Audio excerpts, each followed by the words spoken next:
南投民間鄉焚化爐今仔是繼續來召開理解環評範圍界定會議哦。環保團體是指出講，民間甲附近的地區，即馬落雨天哦是愈來愈少，嘛較無風，然後空氣污染哦是真歹擴散，會影響到地米的成長甲品質，上百個地米產業甲上千個飲料產業攏會受到影響。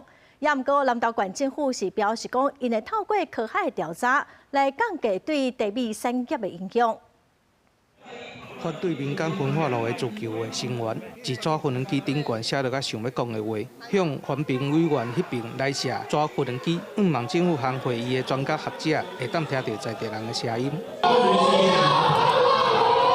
我們說的，他們也不見得會聽，所以我們是用這個折紙飛機，算是一個祈願的那個心願。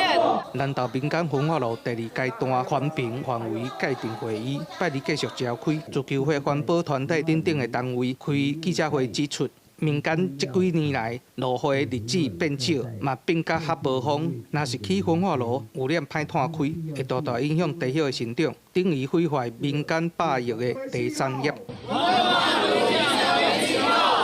毀壞茶產業、金融業。在這裡蓋焚化爐，你覺得合理嗎？老師，我們的資產，你覺得合理嗎？我覺得不合理，所以我們要有必要嗎？你覺得有必要嗎？為什麼一定要在這裡呢？阮會對無同款樹林的這個茶樹會進行調查、分析甲採用，就希望會當減輕對茶產業的影響。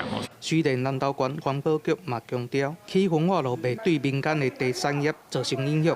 毋過，針對自救會和環保團體的質疑，環保局長嘛表示，就算起焚化爐，政府嘛是會針對地層進行調查，透過科學的數據降低對地產業的影響。記者吳秀蘭南投報道。